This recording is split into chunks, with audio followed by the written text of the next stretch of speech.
Hello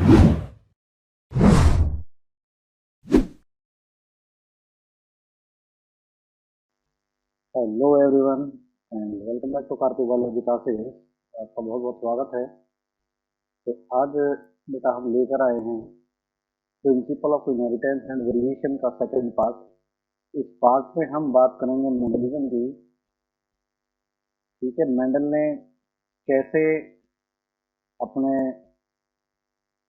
जो laws हैं, जो नियम हैं, जो सिद्धांत दिए थे, किस प्लांट के ऊपर उन्होंने स्टडी किया था, उसके बारे में बात करेंगे। तो बिना कोई देरी करते हुए चलो ये स्टार्ट करते हैं। हमारा जो आज का टॉपिक है principle of inheritance and variation में सेकंड पार्ट में हमारा है। तो मेंडल लॉज ऑफ इनहेरिटेंस के बारे में हम बात करेंगे। तो सर जॉन ग्रेगर जो मेंडल थे, इन्होंने हाइब्रिडाइजेशन एक्सपेरिमेंट कंडक्ट किए। किसके ऊपर किए? गार्डन पी के ऊपर किए। लगातार 7 साल तक उन्होंने क्या है, हाइब्रिडाइजेशन के एक्सपेरिमेंट किए गार्डन पी के ऊपर। ठीक है, 1856 से लेकर 1863 तक। और इस स्टडी के बेस के ऊपर उन्होंने कुछ लॉज प्रपोज किए जिन्हें हम कहते हैं लॉज ऑफ इनहेरिटेंस। क्या कहते हैं? लॉज ऑफ इनहेरिटेंस कहते हैं। ठीक है, propose the laws of inheritance in living organism. और ये जो गार्डन पी है, गार्डन पी का जो साइंटिफिक नेम है वो क्या है बेटा? Pisum sativum.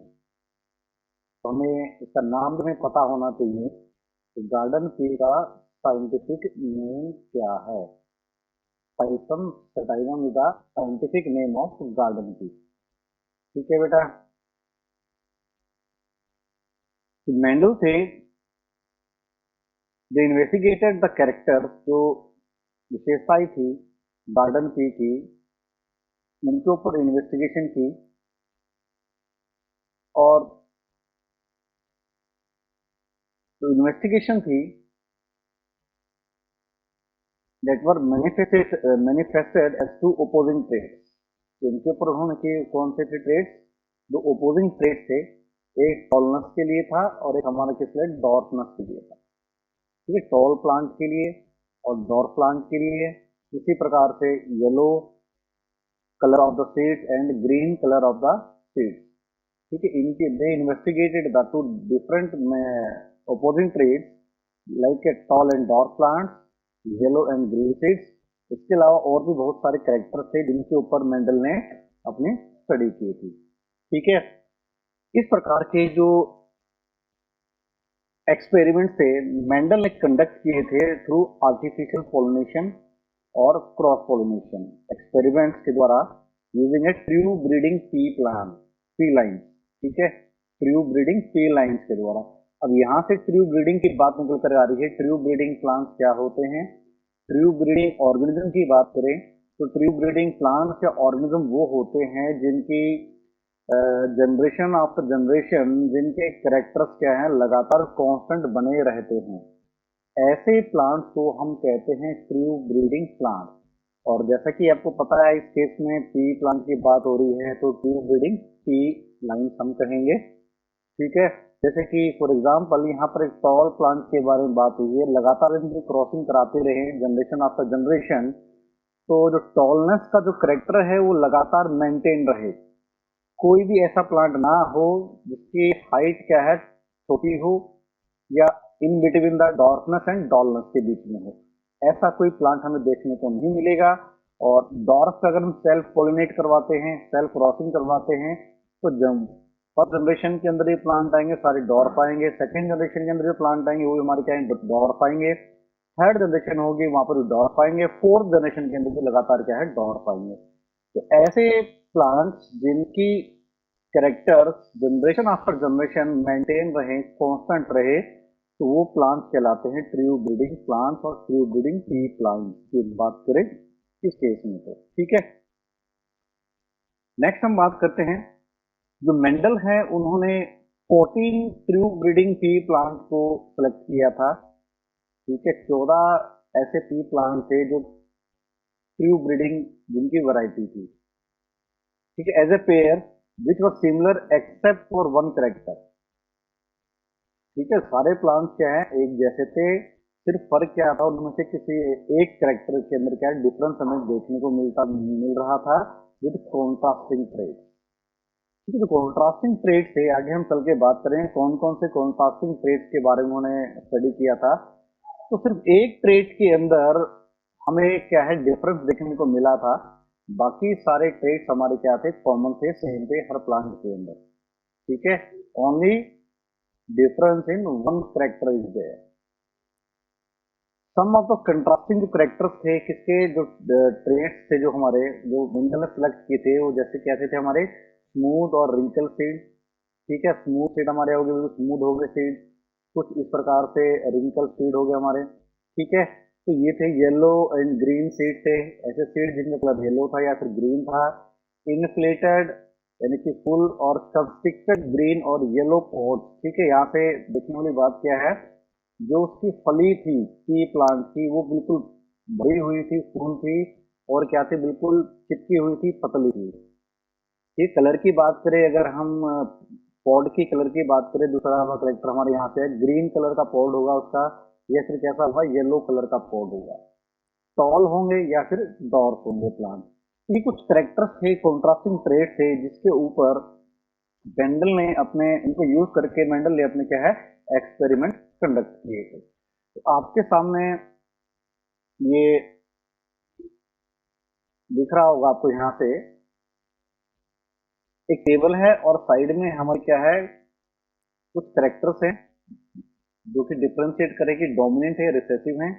तो पहली जो टेबल है 5.1, ये सारी एनसीईआरटी की ही बेटा टेबल है और लाइंस हैं, उन्हीं को हम डिस्कस कर रहे हैं।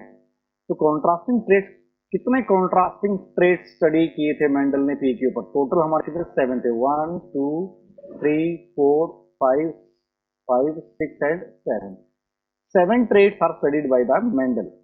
ठीक है, इनमें कौन कौन से करेक्टर थे, स्टेम की हाइट, जो टॉल होगा कि डॉर्फ है, फ्लावर का कलर क्या है, वायलेट कलर है या व्हाइट कलर है, फ्लावर की पोजीशन क्या है, एक्सियल पोजीशन है या टर्मिनल पोजीशन है। ठीक है, पॉड की शेप कैसी है, इन्फ्लेटेड है या सब्सटिक्टेड है, पॉड का कलर कैसा है, ग्रीन है या फिर येलो है, सीड की शेप कैसी है, सीड राउंड है या फिर रिंकल्ड है, सीड का कलर कैसा है, येलो या फिर ग्रीन है। ठीक है, दीज आर द 7 कैरेक्टर्स। ये भी हमारा क्वेश्चन यहाँ से बन सकता है, हमारा कितने कैरेक्टर्स पर मेंडल ने स्टडी की थी, कितने पी प्लांट की वैरायटी के ऊपर उन्होंने स्टडी किया था। ये सारे हमारे क्वेश्चन है हमारे। तो राइट साइड वाली भी जो आपको दिख रहा है, यहाँ पर देखोगे सीड की शेप, यहाँ पर राउंड सीड है और रिंकल सीड है यहाँ पर। ठीक है, सीड कलर की बात करें, येलो कलर का सीड है या ग्रीन कलर का सीड है, फ्लावर का कलर कैसा है, वायलेट है या फिर व्हाइट है, पॉड की शेप कैसी है, जैसे कि मैंने बताया उसकी जो फली है उसकी शेप कैसी है, बिल्कुल फुल है, भरी हुई है पूरी, और कंस्ट्रक्टेड है, काफी चिपकी हुई है, ताकि कहने का मतलब है उसके अंदर जो दाने हैं पी के वो क्या है काफी छोटे हैं। पॉड का कलर कैसा है, वो ग्रीन कलर की फली लगती है या इस पर येलो कलर की फली लगती है, फ्लावर की पोजीशन क्या है, तो यहाँ देखोगे आपकी फ्लावर की जो पोजीशन है वो एक्सियल है, वो साइड में है। ठीक है, ये भी एक one of the contrasting character है कि जो फ्लावर की पोजीशन है वो कैसी है, साइड में है या फिर टर्मिनल, बिल्कुल लास्ट एंड के ऊपर क्या है फ्लावर ग्रो कर रहा है टी प्लांट के अंदर। लास्ट में हमारी कौन सी स्टेम हाइट, जैसे कि यहाँ देख सकते हो भाई, ये जो प्लांट है ये वाला, ये प्लांट टॉल है और ये प्लांट हमारा क्या है डॉर्फ है, छोटा है, शॉर्ट है। These are the characters which are studied by the Mendel in their experiments to detect the law of inheritance। ठीक है, डिफरेंट लॉस को देने के लिए इन्होंने स्टडी किया था इन करेक्टर्स के ऊपर। तो अब हम बात करेंगे सिर्फ किसके बारे में, इनहेरिटेंस ऑफ वन जीन।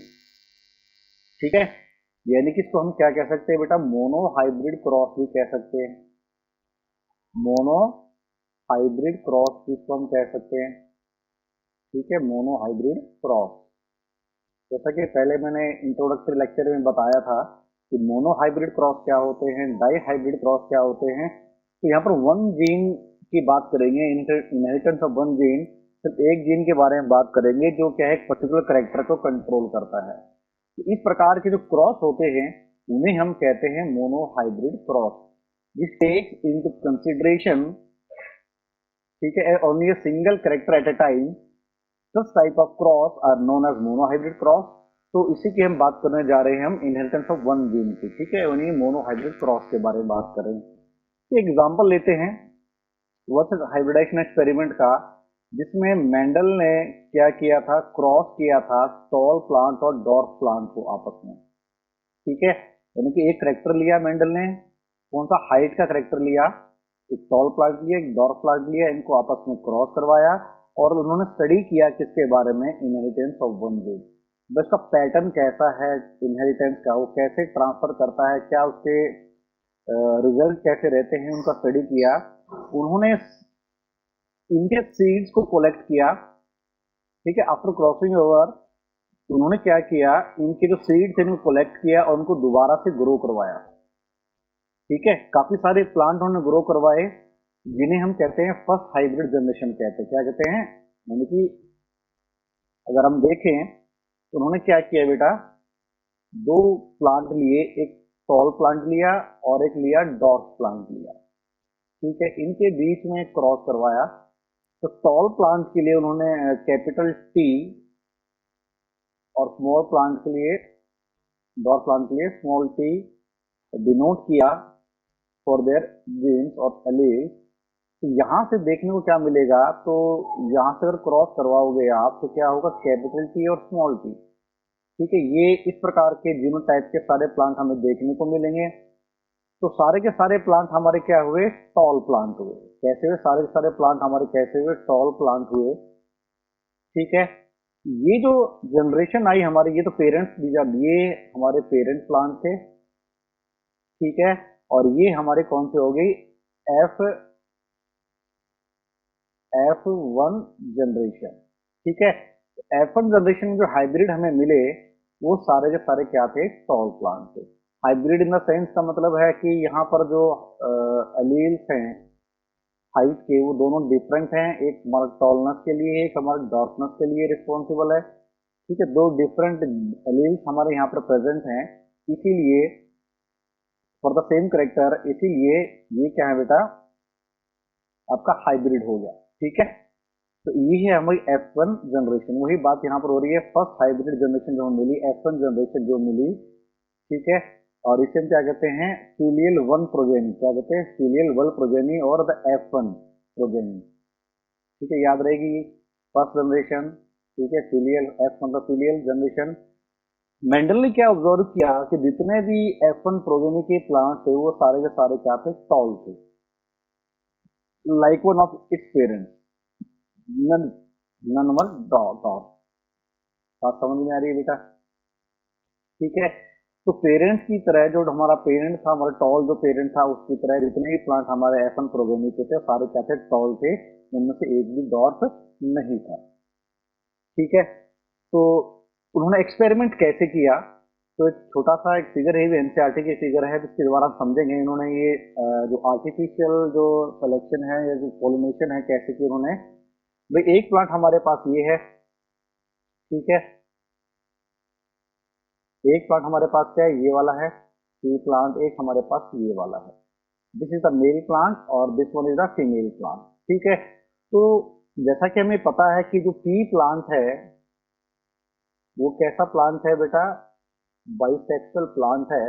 दोनों के पास एक ही फ्लावर के अंदर क्या है, एंथर भी होते हैं और क्या है, पिस्टिल भी होता है, ठीक है, स्टेमन एंड पिस्टिल होते हैं। तो यहाँ से उन्होंने क्या किया कि जो फीमेल प्लांट है वहां से उन्होंने क्या किया कि जो एंथर थे उनको रिमूव करें, स्टेमन को रिमूव कर दिया। इस प्रोसेस को कहते हैं इमस्कुलेशन, क्या कहते हैं, इमस्कुलेशन कहते हैं, ठीक है। इमस्कुलेशन के बाद उन्होंने क्या किया, आर्टिफिशियली उन्होंने क्या किया, ट्रांसफर किया पोलन ग्रेन को फ्रॉम द मेल प्लांट, ठीक है, जिसका कलर क्या है, व्हाइट है, और इसका कलर क्या है, वायलेट है। फीमेल जो प्लांट है इसका कलर है वायलेट और इसका क्या कलर कैसा है, व्हाइट है। ये एक रिसेसिव ट्रेट है और ये जो वायलेट वाला हमारा क्या है कि एक डोमिनेंट ट्रेट है, जैसा कि हमने इस टेबल में पढ़ा था, ठीक है। पोलन ग्रेन के ट्रांसफर करने के बाद जो फ्रूट फॉर्मेशन हुआ, जो सीड हमारे बने, इन सीड्स को हमने दोबारा से ग्रो करवाया। ग्रो करवाने के बाद हमने क्या देखा, जो आपकी जनरेशन थी प्लांट की, जो टी प्लांट की जो नेक्स्ट जनरेशन एफ जनरेशन थी हमारी, ये इनके अंदर जितने भी फ्लावर थे सारे हमारे कैसे हुए, वायलेट कलर के हुए। कैसे हुए? वायलेट कलर के हुए। तो ये एक्सपेरिमेंट परफॉर्म किया था मेंडल ने, आर्टिफिशियल तुम पॉलिनेशन कह सकते हैं, ठीक है। Artificially they produce the F generation by crossing the female flower, violet colour flower with the male white colour flowered plant, जिसके चलते एफ जो जनरेशन हमारे पास आई, उसके पास सारे के सारे किस प्रकार के प्लांट थे, किस प्रकार के फ्लावर उसके अंदर थे, सारे के सारे हमारे क्या थे? वायलेट थे, ठीक है। जो कि ये रिजेंबल करते हैं किसके साथ? जो पेरेंट है, फीमेल जो पेरेंट था उसका कलर कैसा था? वायलेट था। उसके साथ क्या करते हैं बेटा? ये रिजेंबल करते हैं। तो यहाँ से आपको समझ में आ गया होगा कि आर्टिफिशियल हाइब्रिडाइजेशन जो प्रोसेस है वो मेंडल द्वारा कैसे किया गया। ये भी एक रीजन था जिसकी द्वारा मेंडल ने इनको क्या है, क्रॉस हाइब्रिडाइजेशन करवाया गया बड़ी आसानी से, ठीक है। ये भी कैरेक्टरिस्टिक फीचर है टी प्लांट की, क्योंकि ये इसको हम आसानी से क्या करा सकते हैं? क्रॉस पॉलिनेट करवा सकते हैं, ठीक है, जिसके द्वारा उन्होंने ये रिजल्ट उनको देखने को मिला, ठीक है।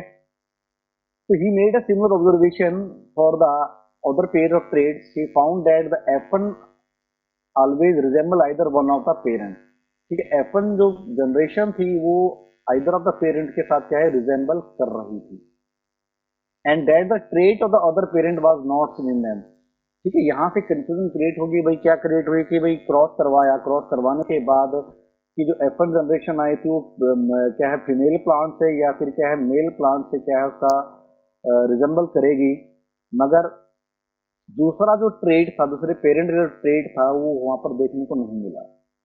तो उन्होंने, मेंडल ने क्या किया? मेंडल ने फिर जो F1 जनरेशन आई थी उनको सेल्फ पॉलिनेट करवा दिया, सेल्फ हाइब्रिडाइज करवा दिया, ठीक है।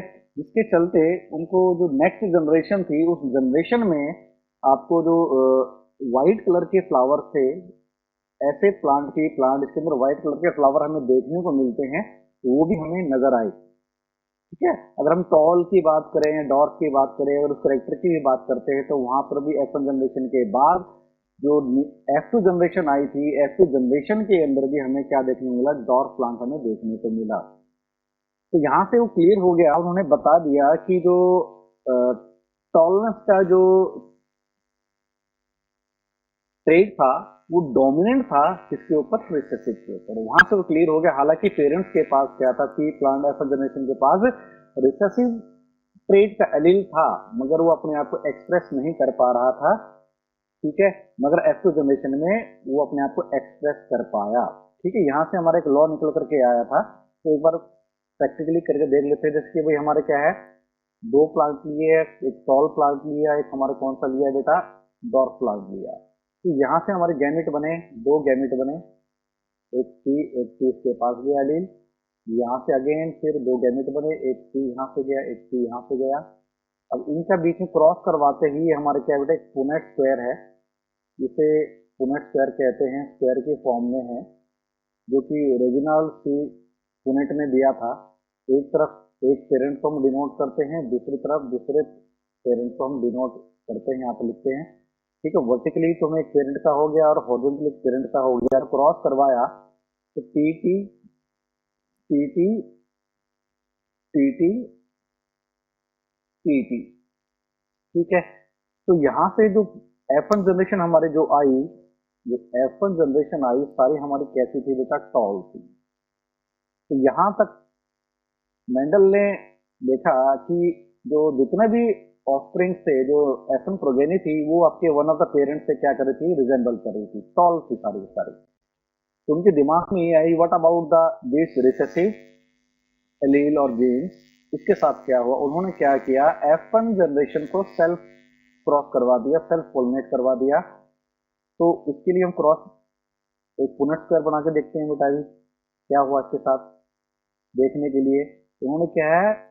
F1 जनरेशन को सेल्फ पोलिनेट करा दिया, तो वहां से क्या देखने को मिला कि 3 प्लांट तो हमारे क्या मिले, टॉल मिले, और एक प्लांट हमें क्या देखने को मिला, डॉट मिला यहाँ पे।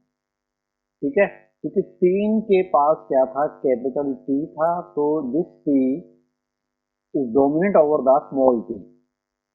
जो डॉर्फनस की जो रिस्पॉन्सिबल था अलील, उसके ऊपर डोमिनेट कर रहा है, इसीलिए यहाँ पर क्या है 3। देखो देखे तो भाई यहाँ पर क्या है, दोनों कैपिटल टी है, प्योर टॉल प्लांट है, यहाँ पर ये हाइब्रिड टॉल प्लांट है दो हमारे यहाँ पर, मगर 3 प्लांट हमारे क्या थे, टॉल थे, because of the presence of the dominant allele in the zygote, that's why 3 plants are tall. और जो फोर्थ वन जो हमारा था, उसके पास क्या था, सिर्फ 2 स्मॉल टी थे, जो कि डॉर्फनस के रिस्पॉन्सिबल हैं, तो प्योर डॉर्फ प्लांट हमें देखने को मिला। ठीक है बेटा, तो Mendel then self pollinated the tall F1 plant and to his surprise found that in the filial 2 generation के F2 जनरेशन में क्या हुआ, कुछ ऑफस्प्रिंग क्या थे, डॉर्फ थे। जैसे कि अभी हमें करके दिखाया, आपको क्रॉस करके दिखाया, कुछ ऑफस्प्रिंग क्या थे, डॉर्फ थे। जो करेक्टर था दैट वाज नॉट सीन, ये डॉर्फनेस का जो करेक्टर था जो हमें देखने को नहीं मिला था F1 जनरेशन में, वो अब एक्सप्रेस कर रहा था। ये तभी एक्सप्रेस कर सकता है जब कोई भी रिसेसिव एलील होमोजाइगस कंडीशन में हो, तभी रिसेसिव एलील क्या करेगा, अपने आप को एक्सप्रेस कर सकता है, अगर वो होमोजाइगस कंडीशन के अंदर है। हमने फर्स्ट लेक्चर में पढ़ा था कि होमोजाइगस क्या होता है, हेटेरोजाइगस क्या होता है, तो वही बात हमारी, ये तभी पॉसिबल है रिसेसिव ट्रेट अपने आप को एक्सप्रेस करे जब वो होमोजाइगस कंडीशन में है। ठीक है, वही बात यहाँ पर लिखी है कि F2 जनरेशन में उसने अपने आप को एक्सप्रेस किया, F1 जनरेशन में एक्सप्रेस नहीं किया था, क्योंकि वो होमोजाइगस कंडीशन में नहीं था, क्योंकि वो रिसेसिव ट्रेट था। तो प्रोपोर्शन थी प्लांट्स की जो हमें देखने को मिली थी, डॉर्फ प्लांट की, कितने प्लांट हमारे डॉर्फ थे, तो 1/4 जो प्लांट थे हमारे क्या थे, वो डॉर्फ थे F2 प्लांट्स के अंदर। 3/4 प्लांट F2 प्लांट जो थे हमारे, यानी F2 फिलियल जनरेशन के अंदर, फिलियल प्रोगेमी के अंदर हमारे क्या थे, टॉल थे। ठीक है, याद होगा ना, 3 प्लांट हमारे क्या थे, टॉल थे, 1 प्लांट हमारे क्या था, डॉर्फ था। ठीक है, 4 में से 1 रेशियो निकाले, 1/4, तो हमारे क्या हुआ, डॉर्फ निकले, बाकी 3, 4 में से 3 यानी 3/4। ठीक है, ये हमारे क्या थे, टॉल थे। वही बात यहाँ पर लिखी हुई है, 3/4 जो प्लांट थे हमारे वो टॉल थे, और 1/4 प्लांट हमारे क्या थे, डॉर्फ थे। The tall and dwarf traits were identical to their parental type. ठीक है, सीधी सी बात है भाई, जो टॉल प्लांट थे, जो डॉर्फ प्लांट थे, वो क्या है, फिनोटिपिकली अपने पेरेंट से रिजेंबल करते थे। भाई टॉल प्लांट के साथ रिजेंबल किया, डॉर्फ प्लांट के साथ रिजेंबल किया। ठीक है, उनके अंदर किसी प्रकार की कोई भी ब्लेंडिंग हमें नजर नहीं आई। ब्लेंडिंग का मतलब ऐसा नहीं हुआ कि भाई कुछ प्लांट टॉल हो गए, कुछ डॉर्फ हो गए, कुछ बीच की हाइट के प्लांट हो गए। इस प्रकार की ब्लेंडिंग हमें देखने को नहीं मिली किसके अंदर, ट्रेट्स के अंदर। ठीक है, that is all the offsprings were either tall, चाहे तो सारे बड़े थे या कुछ क्या थे, छोटे थे। ठीक है, इन दोनों के बीच के प्लांट कोई भी हमें देखने को नहीं मिला था इसके अंदर, F2 जनरेशन के अंदर। इसी प्रकार से जो रिजल्ट हमें देखने को मिले, जितने दूसरे जो करेक्टर्स थे, जैसे कि येलो कलर की पॉड होगी, ग्रीन कलर की पॉड होगी, या राउंड शेड हो गए, या फिर आपके जो रिंकल शेड हो गए, एक्सियल पोजीशन ऑफ फ्लावर हो गया, टर्मिनल पोजीशन ऑफ फ्लावर हो गया, इन ट्रेट को स्टडी किया गया। तो इन ट्रेट के स्टडी के अंदर भी हमें यही जो रेशियो हमें देखने को मिली। ठीक है, सेम रेशियो जैसे कि हमें टॉल और डॉर्फ प्लांट के बीच में क्रॉस करवाने की बात हमें देखने को मिली थी। Only one of the parental trait, सिर्फ एक ही पेरेंटल ट्रेट के हमें एक्सप्रेस होगा वहां पर F1 जनरेशन में, मगर F2 जनरेशन में क्या होगा, दोनों ही ट्रेट अपने आप में क्या एक्सप्रेस करेंगे, और वो किस रेशियो में एक्सप्रेस करेंगे बेटा, 3:1 रेशियो में एक्सप्रेस करेंगे। किस रेशियो में, 3:1 रेशियो में एक्सप्रेस करेंगे अपने आप को। ठीक है, तो ये रेशियो भी हमें याद रखनी है कि फिनोटिपिक, ये हमारी फिनोटिपिक रेशियो है, तो फिनोटिपिक रेशियो हमारी कितनी आई, 3:1 आई। The contrasting trait did not show any blending. तो रिजल्ट क्या हमारा निकलने को मिला यहाँ से, क्या कैरेक्टरिस्टिक्स हमें देखने को मिली इस क्रॉस से, कि यहाँ पर क्या है, F1 और F2 जनरेशन के अंदर जो सेल थी, इसमें किसी प्रकार की ब्लेंडिंग हमें देखने को नहीं मिली। सारे के सारे ट्रेट्स अपने आप को एक्सप्रेस करने के काबिलियत रखते थे। तो F1 जनरेशन में टॉलनेस का था, उन्होंने उसने अपने आप को एक्सप्रेस किया, मगर F2 जनरेशन में जैसे ही दो रिसेसिव एलील आपस में आए तो वो भी अपने आप को एक्सप्रेस कर पाया, ठीक है, जो कि होमोजाइगस कंडीशन थी। ये याद रखने वाली बात है बेटा, ठीक है। अब यहाँ से देखने को मिलेगा दोबारा क्रॉस एक पेरेंट है भाई, पेरेंट एक टॉल पेरेंट है, एक हमारे पास क्या है, ठीक है, एक हमारे पास क्या है टॉल पेरेंट है और डॉर्क पेरेंट है, इनके बीच में क्रॉस करवाया। तो पहली जो जनरेशन थी F1 जनरेशन, वो सारे हमारे क्या थे, टॉल थी, जैसे कि क्रॉस के द्वारा हम ऑलरेडी स्टडी कर चुके हैं बेटा इसके बारे में, ठीक है। अब F1 जनरेशन को जब हमने सेल्फिंग करवाई, इनकी सेल्फ पॉलिनेशन करवाया, तो F2 जनरेशन में क्या देखने को मिली, जिसमें 3 प्लांट तो हमें टॉल देखने को मिले और एक प्लांट हमें क्या देखने को मिलेगा, डॉट देखने को मिला, ठीक है। यानी F2 जनरेशन में दोनों ही ट्रेट अपने आप को एक्सप्रेस कर पा रहे हैं, जिसमें से एक जो हमारे क्या था प्योर टॉल प्लांट था और एक हमारे क्या है प्योर डॉर्क प्लांट है। बाकी जो बीच वाले 2 टॉल प्लांट थे हमारे, वो कैसे थे, दे आर हाइब्रिड, फिर भी वो क्या है, टॉलनेस का जो ट्रेट है वो अपने आप को एक्सप्रेस कर पा रहा था। इसी प्रकार से 3 टॉल प्लांट हमें देखने को मिले और एक प्लांट हमें क्या देखने को मिला, डॉट प्लांट हमें देखने को मिला। तो रेशियो हमारी क्या आई थी, 3:1 रेशियो हमें देखने को मिली थी किसकी, जीनोटिपिक रेशियो। अगर हम बात करें जीनोटिपिक रेशियो की बात करें, अगर हम जीनोटिपिक रेशियो की बात करते हैं यहाँ पर, तो हमारा क्या आएगा, ये वाला पहला आपका pure true breeding tall plant था। 2 प्लांट हमारे यहाँ पर देखने को मिले बीच में, कैसे हाइब्रिड देखने को मिले, जिसके पास एक कैपिटल टी और स्मॉल टी था और एक के पास 2 कैपिटल टी थे। लास्ट में हमें क्या देखने को मिलेगा, एक प्योर डॉट प्लांट हमें देखने को मिलेगा। तो ये हमारी जीनोटिपिक रेशियो थी ऑफ दिस क्रॉस, ठीक है बेटा। Based on this observation, Mendel proposed that something was being stably passed down.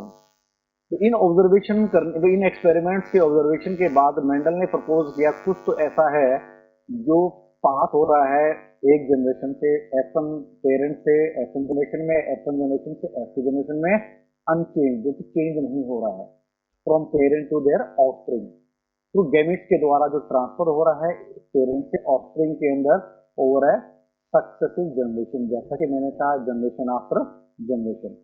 तो मेंडल ने इनको क्या कहा, फैक्टर कहा, क्या कहा, फैक्टर कहा। और अभी के समय में इन फैक्टर को हम किसके नाम से जानते हैं बेटा, जीन्स के नाम से जानते हैं। किसके नाम से, जीन्स के नाम से जानते हैं। फर्स्ट लेक्चर हमने बताया था कि जीन जो टर्म है इनको कॉइन करने वाले कौन थे, विल्हेल्म जोनासन, ठीक है, विल्हेल्म जोनासन थे जिन्होंने जीन टर्म के बारे में हमें, जिन्होंने जीन टर्म का कॉइन किया था, ठीक है। ये याद रखने वाली बात है, इंपॉर्टेंट है भाई कि जीन टर्म किसने दी थी, ठीक है। तो जीन क्या हुए, gene are therefore are the units of inheritance, ठीक है। ऐसी यूनिट्स हैं जो कैरेक्टर को ट्रांसफर करने में मदद करती हैं जनरेशन आफ्टर जनरेशन। ये जो अनुवांशिकता को कंट्रोल करते हैं वो हमारे, उनकी बेसिक यूनिट हमारी कौन सी है बेटा, वो है जीन, ठीक है। तो genes which code for a pair of contrasting traits are known as alleles, ठीक है। जीन्स, ऐसे जीन एक pair of contrasting character traits को जो कोड करते हैं उन्हें क्या कहते हैं, एलील। इसका मतलब क्या हुआ कि जो एलील्स होते हैं they are slightly different form of the same, एक जीन के 2 डिफरेंट फॉर्म होते हैं। जैसे कि हमने देखा टी और T, these are the 2 alleles, ठीक है। ये 2 एलील हैं, एक टॉलनेस के लिए रिस्पॉन्सिबल है, एक डॉर्कनेस के लिए रिस्पॉन्सिबल है। These are the 2 different forms of a gene for tallness. Tallness के लिए एक जीन है, इसकी 2 डिफरेंट फॉर्म है, ठीक है। एक टॉल के लिए रिस्पॉन्सिबल है, एक डॉर्कनेस के लिए रिस्पॉन्सिबल है। इन्हें क्या कहते हैं बेटा, इन्हें कहते हैं एलील कहते हैं। फर्स्ट लेक्चर हम ऑलरेडी डिस्कस कर चुके हैं, ठीक है। Mendel also propose that in true breeding tall and dwarf की variety the allelic pair of gene for height are identical और होमोजाइगस, ठीक है। उन्होंने क्या प्रपोज किया कि ट्रू ब्रीडिंग जो वैरायटीज थी प्लांट की, टॉल की प्लांट की, डॉर्क की प्लांट की, इनका जो एलिक पेयर था जीन का हाइट के लिए वो आइडेंटिकल था, यानी कि होमोजाइगस था, ठीक है। उनके अंदर क्या हो सकता है, टॉल के लिए टॉल के पास दोनों ही एलील कैसे होंगे, कैपिटल टी वाले होंगे, डॉर्फनेस के लिए क्या होंगे, दोनों एलियन क्या थे, स्मॉल टी होंगे। तो ये होमोजाइगस कंडीशन, उन्होंने क्या प्रपोज किया कि जो ट्रू ब्रीडिंग वैरायटी थी उनके अंदर हाइट के जो जुड़े हुए जो एलियन थे वो कैसे थे, सेम टाइप के थे, होमोजाइगस कंडीशन यानी कि आइडेंटिकल थे। ठीक है, TT and capital T and small T हटाने बाद जीनोटाइप, इन्हें क्या कहते हैं, जीनोटाइप कहते हैं। हमने पहले पढ़ा था फर्स्ट लेक्चर में, अगर आपने नहीं देखा हो तो लेक्चर को आप जाके देख सकते हो कि जीनोटाइप क्या होता है, फिनोटाइप क्या होता है। इन बेसिक टर्मिनोलॉजी के बारे में हम ऑलरेडी डिस्कस कर चुके हैं। तो ये क्या बताता है हमें, जीनोटाइप के बारे में बताता है, हमें जीन्स के बारे में जानकारी देता है कि पर्टिकुलर ट्रेड के जीन्स किस प्रकार के हैं। ठीक है, टॉल एंड डॉर्फनेस कहते हैं हमारी देखने में क्या था भी, जो पी प्लांट है बड़ा है या छोटा है उसे क्या कहते हैं, फिनोटाइप, यानी कि ऑब्जर्वेबल जो कैरेक्टर थे हम उसको फिनोटाइप के अंदर काउंट करते हैं, फिनोटाइप हमारा। ठीक है, as Mendel found the phenotype of the F1 heterozygote TT, Mendel ने क्या देखा कि जो F1 का जो हेटेरोजाइगोट था जिसका जीनोटाइप TT था, उसका फिनोटाइप क्या था, एग्जैक्टली कैसा था, बिल्कुल टॉल प्लांट के जैसा था। ठीक है, टीटी पेरेंट इन अपीयरेंस, दिखने में टॉल प्लांट के जैसा था बिल्कुल, वही सीधी सी बात है, वहां पर कैपिटल टी है। ठीक है, जो टॉल प्लांट था उसके पेरेंट, जो पेरेंट और टॉल प्लांट था उसके अंदर जो कैपिटल टी थे वो टॉल था, due to the presence of capital T because this is dominant. तो जो हेटेरोजाइगोट था उसके जो हाइट थी वो भी टॉल थी, और जो कि रिजेंबल कर रही थी किसके साथ, उसके जो टॉल पेरेंट था उसके साथ रिजेंबल कर रही थी। तो उन्होंने प्रपोज किया that in a pair of dissimilar factor, यानी कि जो डिसिमिलर फैक्टर जब एक साथ होते हैं उनमें से एक डोमिनेट करता है और दूसरा अपने आप को डोमिनेट नहीं करता है। ऐसा ट्रेड जो अपने आप को डोमिनेट या एक्सप्रेस करता है उसे उन्होंने कहा डोमिनेंट फैक्टर कहा। दूसरा जो फैक्टर था जो अपने आप को एक्सप्रेस नहीं कर पा रहा था उन्होंने उसको क्या कहा, रिसेसिव कहा। क्या कहा बेटा, रिसेसिव कहा। इस केस में जो टी है टॉलनेस के लिए ये डोमिनेंट है किसके ऊपर, रिसेसिव के ऊपर, यानी कि जो आपका डॉर्फनेस का जो एलील था उसके ऊपर क्या डोमिनेंट है। ठीक है, रिसेसिव के ऊपर। He observe identical behaviour for all the other character और trait pair that he studied, जितने भी दूसरे कैरेक्टर थे तो ट्रेड थे, अगर one gene inheritance of one gene की बात करें तो सबके अंदर उन्होंने इस प्रकार का बिहेवियर हमें उनको देखने को मिला। ठीक है, डोमिनेंट था वो अपने आप को डोमिनेट कर रहा था और जो रिसेसिव था वो अपने आप को एक्सप्रेस नहीं कर रहा था। तो यहां से हमारा निकल कर आता है बेटा हमारा जो मेंडल का जो लॉ ऑफ इनहेरिटेंस मेंडलिज्म की बात करें तो इस स्टेटमेंट से हमारा निकल कर आता है कि मेंडल ने पहला लॉ दिया था यहाँ से, लॉ ऑफ डोमिनेंस का, जिसको हम आगे चलकर डिस्कस करेंगे कि लॉ ऑफ डोमिनेंस क्या होता है। ठीक है, आई थिंक यहाँ तक क्लियर हो गया होगा आपको कि डोमिनेंट ट्रेट कौन सा था, रिसेसिव कौन सा था। जो अपने आप को एक्सप्रेस कर रहा था वो डोमिनेंट था, जो एक्सप्रेस नहीं कर रहा था वो हमारा क्या था, रिसेसिव था। ठीक है, from the observation that the recessive parental trait is expressed without any blending in the F2 generation, we can infer that when the tall and dwarf plant produce gametes, by the process of meiosis, the alleles of the parental pair separate or segregate from each other and only one allele is transmitted to the gamete. ठीक है, अभी तक जो observation थी recessive parental traits की जो express हो रहे थे बिना किसी ब्लेंडिंग के F2 जनरेशन में, तो यहाँ से निकल कर ये आया कि जो टॉल एंड डॉर्फ प्लांट से जो गैमेट्स प्रोड्यूस कर रहे थे मियोसिस के द्वारा, तो इनके जो एलील थे जो ट्रांसफर हो रहे, इन्होंने कहने का मतलब क्या है कि एलील थे टॉलनेस के डॉर्फनेस के रिस्पॉन्सिबल जो एलील थे ये गैमेट फॉर्मेशन के दौरान बेटा ये क्या है, सेग्रीगेट कर जाते हैं, सेपरेट कर जाते हैं एक दूसरे से, और हर गैमेट में एक एलील क्या है, ट्रांसफर हो जाता है। बात समझ में आ रही है? ठीक है, जैसे कि यहाँ पर क्या था भाई, दो प्लांट थे, टॉल प्लांट, एक हमारे क्या था, डॉर्फ प्लांट था। जब गैमेट फॉर्मेशन होगी तो ये दो जो एलील हैं टॉलनेस के बेटा ये दोनों सेपरेट कर जाते हैं, तो हर गैमेट में हमें क्या देखने मिलेगा, एक एलील हमें देखने को मिलेगा, ट्रांसफर कर गया। ठीक है, पेरेंटल कंडीशन के अंदर, ठीक है, और पी प्लांट के अंदर दोनों पेयर में थे। जब गैमेट फॉर्मेशन हुई तो दोनों के दोनों एलील क्या हो गए, अलग हो गए, तो हर गैमेट के पास क्या एक एलील गया। सेम केस में case of dwarfness, her gamete के अंदर क्या एक स्मॉल टी पहुंच गया। ठीक है, गैमेट फॉर्मेशन के दौरान क्या हुआ, जो जितनी ऑब्जर्वेशन हमने अभी तक करी थी कि भाई वो अपने आप डोमिनेट कर पा रहा है, ठीक है, एक डोमिनेट नहीं कर पा रहा है, एक को एक्सप्रेस कर रहा है, एक एक्सप्रेस नहीं कर पा रहा है, मगर एफ जनरेशन में दोबारा से जो रिसेसिव ट्रेट है वो अपने आप को एक्सप्रेस कर पा रहा है। तो ये तभी पॉसिबल है कि जब ये पेयर ऑफ जो एलील्स है, पेयर ऑफ ट्रेट्स जो है, ये क्या गैमेट फॉर्मेशन के दौरान अलग हो जाते हैं और दोबारा से क्या बेटा ये रिकम्बाइन कर जाती है। तभी पॉसिबल है जब ये एक दूसरे से अलग हो जाए और दोबारा से फिर क्या करें, रिकम्बाइन है। तभी पॉसिबल है कि वो हमें ऑब्जर्वेशन हमें देखने को मिले। ठीक है, जो सेग्रीगेशन है एलील्स की, ये रैंडम प्रोसेस होता है, यानी कि देयर आर 50% चांस कि एक गैमेट में दोनों से कोई भी एलील हो सकता है। ठीक है, जैसे कि यहाँ पर क्या भाई एफन जनरेशन में क्या था, टी और टी था।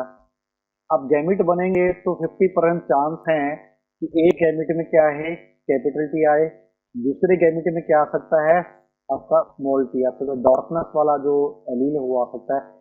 देयर इज 50% चांस कि either of the gamete will carry the allele of tallness और डॉर्फनेस, दोनों में से कुछ भी आपका चांस होता है, 50% चांस होते हैं। ठीक है, as has been verified by the result of the crossing।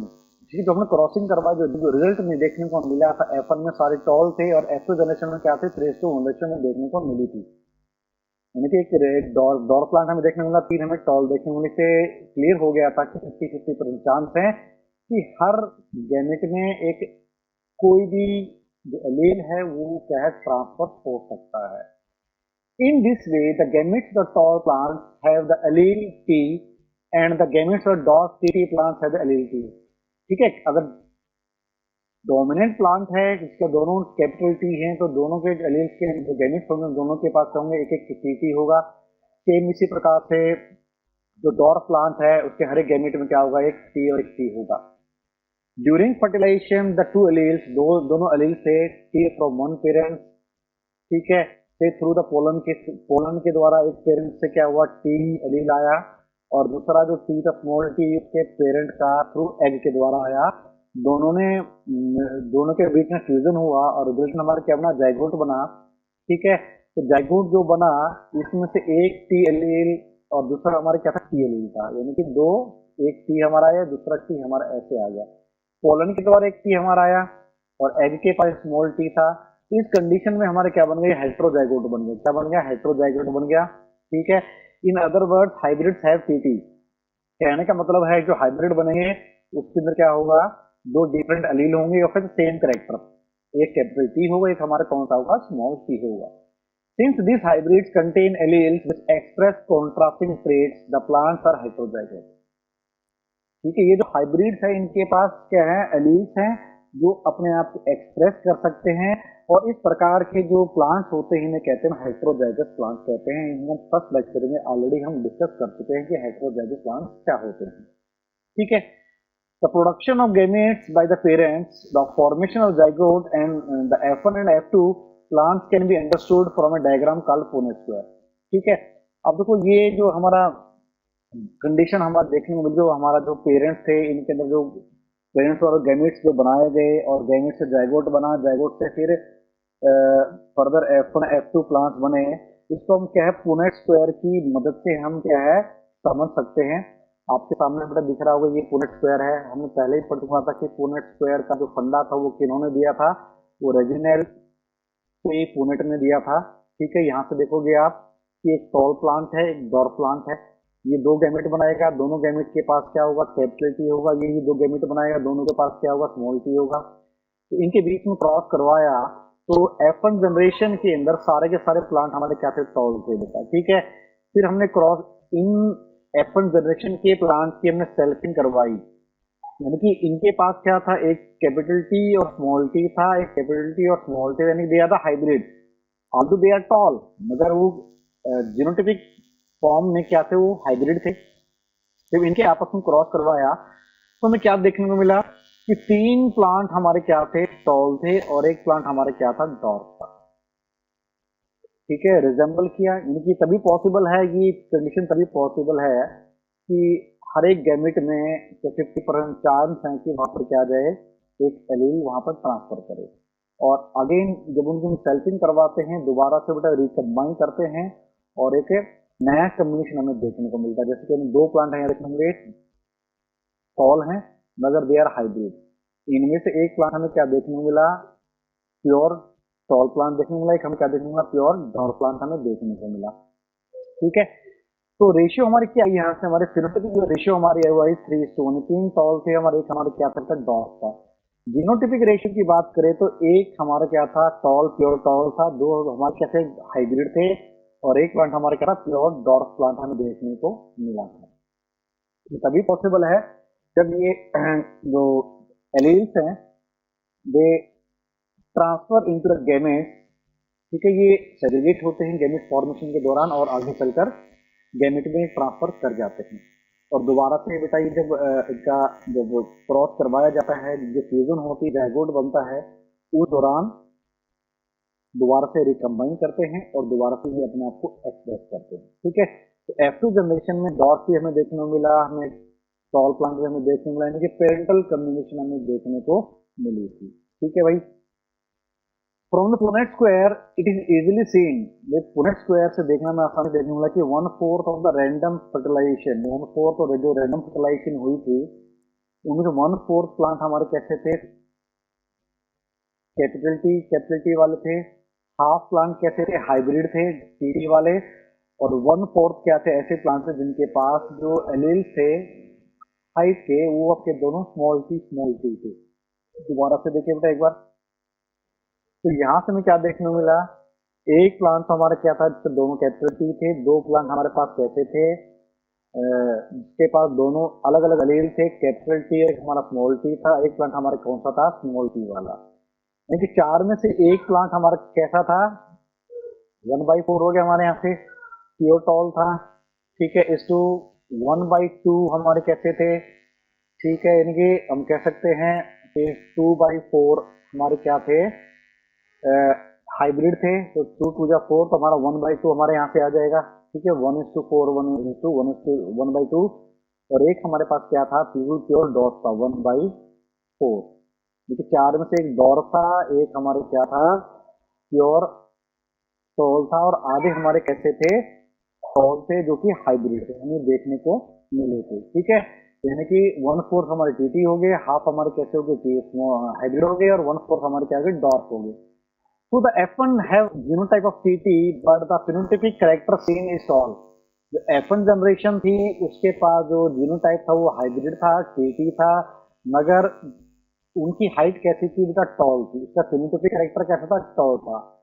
Eight F2 की बात करें, जब इनका सेल्फ क्रॉसिंग करवाया गया तो F2 जो जनरेशन हमारी आई इनमें से 3/4 द प्लांट आर टॉल, 3/4 जो प्लांट हमारे टॉल थे, where some of them are TT, जिनमें से कुछ प्लांट के हमारे क्या थे बिल्कुल प्योर टॉल थे, और कुछ हमारे क्या थे हाइब्रिड टॉल प्लांट हमें देखने को मिले थे। एक्सप्लेनेट इज नॉट पॉसिबल, बाहरी तौर से अभी पॉसिबल नहीं है कि हम क्या कर सकते बेटा डिस्क्रिमिनेट कर सकें कि उनका प्लांट का जीनोटाइप क्या था। ठीक है, तो दोबारा से तुम्हें बेटा जो हम रैंडम फर्टिलाइजेशन के बाद जो हमें जनरेशन हमें देखने को मिली थी F2 जनरेशन, उसमें 1/4 प्लांट हमारे टॉल थे, आधे प्लांट हमारे जो थे हाइब्रिड टॉल थे, और 1/4 प्लांट हमारे डॉर्फ थे। ठीक है, F1 जनरेशन का जो जीनोटाइप हमारा क्या TT था, हाइब्रिड थे वो सारे के सारे। जब इसको अब क्रॉस करवाया, F1 को सेल्फ पॉलिनेट करवाया, सेल्फ क्रॉस करवाया, तो F2 जनरेशन में 3/4 प्लांट टॉल थे, और बाकी जो बचा हमारा वो हमारे कैसे थे 1/4 प्लांट हमारे क्या थे डॉर्फ थे। ठीक है, तो बाहरी तौर से ये पॉसिबल नहीं है बताना कि उन प्लांट का जीनोटाइप क्या था। ठीक है, तो within the genotypic pair TT only one character, यानी एक ही करेक्टर था जो अपने आप को एक्सप्रेस कर रहा था, हेंस द करेक्टर टी और tall is said to dominate over the other allele T और dwarf character. It is thus due to this dominance of one character over the other that all the F1 are tall, जिसके चलते इस capital T के चलते हमें क्या देखने को मिला कि जो F1 जनरेशन थी इसके अंदर सारे के सारे प्लांट हमारे क्या थे टॉल थे, through the genotype is TT. Basic चाहे का जीनोटाइप क्या था, टीटी था, कैपिटल टी और स्मॉल टी था। इन F2 जनरेशन में हमें क्या देखने को मिला, 3/4 of the plants are tall. बेशक ही उनका जीनोटिपिक हमारे क्या था, हाफ था आपका हाइब्रिड कंडीशन में था, TOT था। ओनली 1/4 क्या थे, हमें pure true breeding tall plant हमें देखने को मिले थे, प्योर टॉल प्लांट हमें देखने को मिले थे। ठीक है, आधे प्लांट हमारे यानी 2 प्लांट हमारे कैसे थे, हाइब्रिड कंडीशन में थे, जिनका जीनोटाइप क्या था, टी और टी, कैपिटल टी और स्मॉल टी था। बेसिक जीनोटाइप उनका हाइब्रिड था, रिसेसिव ट्रेट उसके पास था, मगर वो प्लांट क्या थे, टॉल थे। ठीक है, this leads to phenotypic ratio 3/4 tall. देखिए 1/4 हमारे ये थे, और हाफ ऑफ प्लांट हमारे क्या थे बेटा, जो हाइब्रिड प्लांट थे ये भी टॉल थे, एंड 1/4 जो बचे हमारे वो क्या था, हमारे डॉर्फ प्लांट थे। जो रेशियो हमारी क्या निकल के आई, 3:1 रेशियो में हमारी निकल के आई। मगर जीनोटाइप की रेशियो हमारी क्या थी, 1:1 थी, यानी कि एक प्योर टॉल प्लांट था, एक प्योर डॉर्फ प्लांट था, 2 प्लांट हमारे कैसे थे, हाइब्रिड कंडीशन में थे। ठीक है, the 1/4:1/2:1/4 ratio of TT is mathematically condensable to the form of the binomial expression ax plus by का होल स्क्वायर।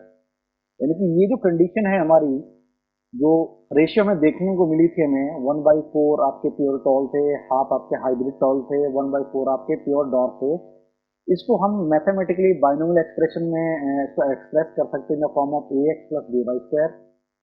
ठीक है, that has the gametes bearing genes T or T in equal frequency of half. The expression is expanded as given below। ठीक है, जैसे कि भाई यहाँ दिखा रखा है, भाई क्या एक्सप्रेशन है, इसको हम क्या कर सकते हैं भाई, half of T plus half of T का होल स्क्वायर। अगर तो एक्सपेंड करें हमारे क्या आएगा, a का स्क्वायर 1/4 T प्लस b का स्क्वायर 1/4 T प्लस 2ab। ठीक है, 2ab हो गया हमारा ये 2 मल्टीप्लाई बाई 1/2 मल्टीप्लाई बाई 1/2, तो यहाँ से हमारा क्या हुआ, ये 2⁴ हो गया हमारे यहाँ पे। ठीक है, तो हमारा क्या है, 2/4 हमारा आ गया यहाँ पर, देखिए 2⁴ यानी कि हाफ। तो एक्सप्रेशन हमें क्या देखने को मिली, हमें half of T plus half of T, real हमारे फाइनल हमारा रिजल्ट हमारे क्या था, 1/4 ऑफ प्लांट हमारे क्या थे, टॉल थे, प्योर टॉल थे, हाफ हमारे कैसे आए, हमारे हाइब्रिड टॉल आए, और बाकी के 1/4 हमारे जो बचे हमारे कैसे आए, प्योर डॉर्फ हमें देखने को मिले। ठीक है, मेंडल ने फिर क्या सेल्फ पोलिनेट किया F2 प्लांट्स को, and found that dwarf F2 plants continue to generate dwarf plants. ठीक है, यानी कि अगर देखोगे हमारा F1 जनरेशन में हमारा ये रेशियो आई थी, हमारी ये जीनोटाइप था, इनको जब सेल्फ पोलिनेट करवाया तो हमें क्या देखने को मिलेगा भाई, करा के देख लो बेटा, यहाँ पर क्या हो मिलेगा हमारे यहाँ पे, एक तरफ हमने एक प्लांट को शो कर दिया, दूसरी वाले की तरफ हमने दूसरे प्लांट का जीनोटाइप शो कर दिया, तो क्रॉस करवाएं तो हमारा ये देखने को मिलेगा। ठीक है, CT और CT। ठीक है, जब इनको सेल्फ पोलिनेट करवाते हैं, अगर इसको सेल्फ पोलिनेट कराएं तो लगातार जनरेशन आफ्टर जनरेशन में क्या देखने को मिलेगा, टॉल प्लांट हमें देखने को मिलेगा, क्योंकि because they are pure line, pure dominant है, प्योर टॉल प्लांट है। उसी प्रकार से अगर हम प्योर डॉर्फ प्लांट को अगर हम जनरेशन आफ्टर जनरेशन क्रॉस करवाते हैं तो हर जनरेशन हमें क्या देखने को मिलेगा, डॉर्फ प्लांट हमें देखने को मिलेगा। ठीक है, तो वही बात यहाँ पर लिखी हुई है, Mendel self pollinated the F2 plant and found that dwarf F2 plants continue to generate dwarf plant in F3 and F4 generation। इसी प्रकार से टॉल प्लांट के साथ है, प्योर टॉल प्लांट के साथ हम अगर क्रॉस करवाते हैं जनरेशन आफ्टर जनरेशन, हमें क्या देखने को मिलेगा, टॉल प्लांट ही हमें देखने को मिलेंगे। He concluded that the genotype of the dwarf was homozygous। इस बेस पे उन्होंने क्या कंक्लूड किया कि जो जीनोटाइप है किसका, डॉर्फ प्लांट का, वो क्या है, इसके पास 2 स्मॉल टी हमें देखने को मिलेंगे, 2 स्मॉल टी एलील हमें देखने को मिलेंगे, that is why they are homozygous. ठीक है, होमोजाइगस कंडीशन में हमें देखने को मिलेंगे। पहले भी बता चुका हूँ आपको कि रिसेसिव ट्रेट तभी अपने आप को एक्सप्रेस कर सकता है जब वो क्या हो, दोनों एक साथ हो, तभी एक्सप्रेस करे, वरना एक्सप्रेस नहीं करेगा।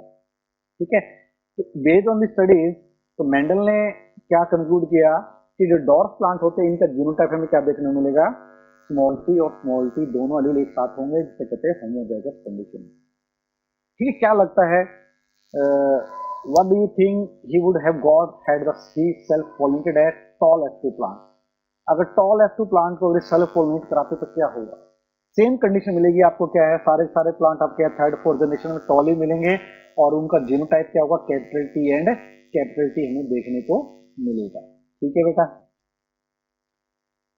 तो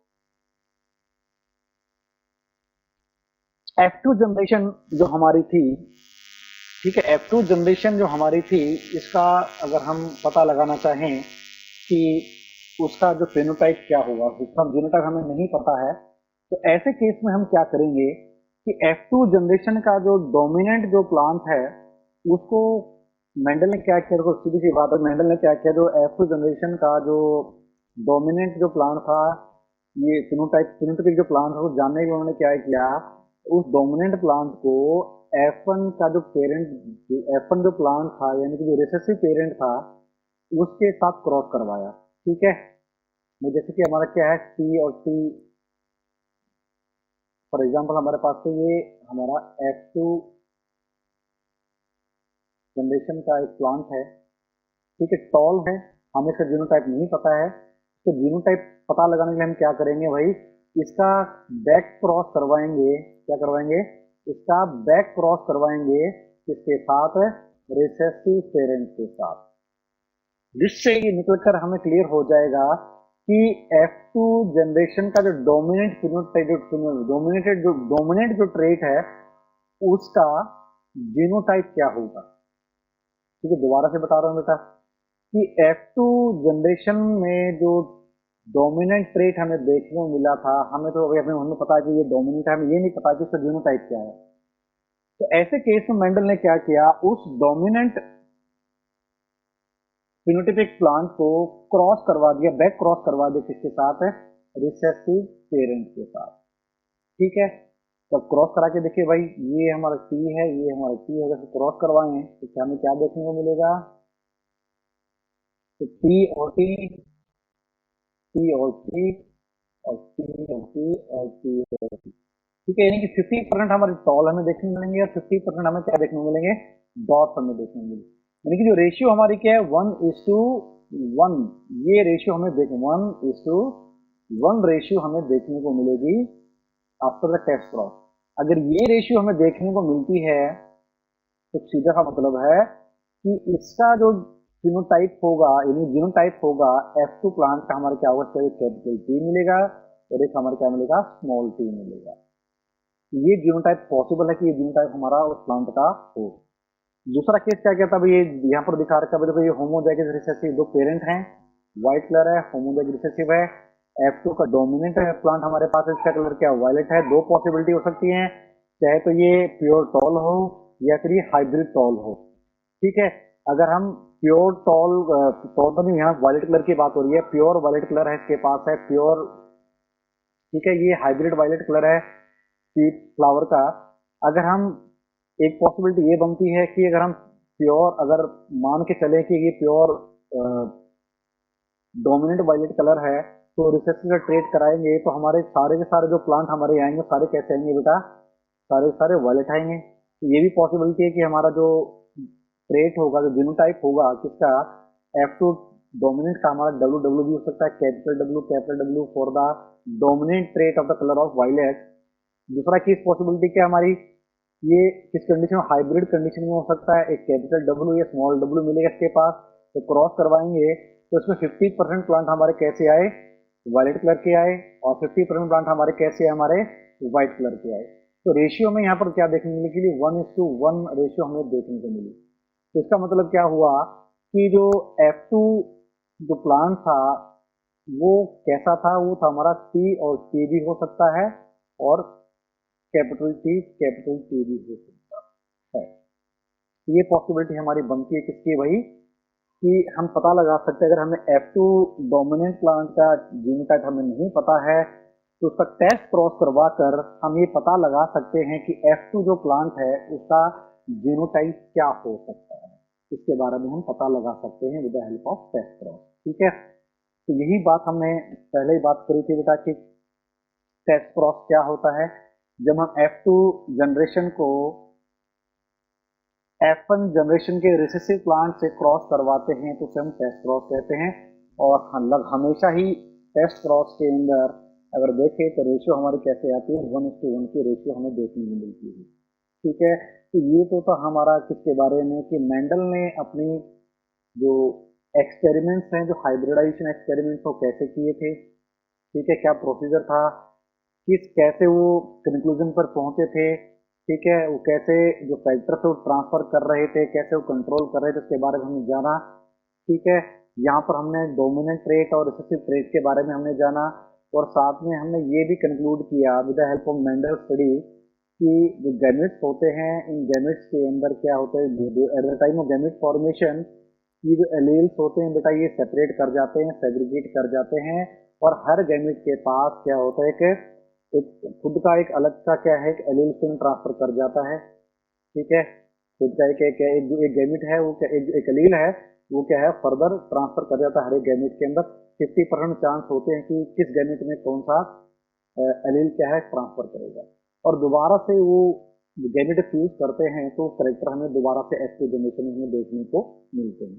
तो ये सारी स्टडी थी क्या है कि मेंडल ने किस प्रकार से हाइब्रिडाइजेशन का एक्सपेरिमेंट किया और अपने लॉज ऑफ इनहेरिटेंस उन्होंने कैसे दिए, किस स्टडी के बेस के ऊपर उन्होंने ये लॉज दिए थे। तो ये था हमारा आज के लेक्चर का बेटा। नेक्स्ट लेक्चर में हम बात करेंगे अलग अलग से क्या है लॉ ऑफ डोमिनेंस। जो 3 लॉ थे हमारे, law of dominance, law of segregation and law of independent assortment. ठीक है, ये इंडिविजुअल लेक्चर में हम तीनों लॉज के बारे में डिस्कस करेंगे। ठीक है, तो तब तक के लिए मैं आपसे विदा लेता हूँ बेटा यहाँ पे आज। ठीक है, तो नेक्स्ट लेक्चर में फिर मिलेंगे एक नए टॉपिक के साथ, एक नए दोस्त के साथ। तब तक के लिए आपका दिन का बेटा शुभ हो।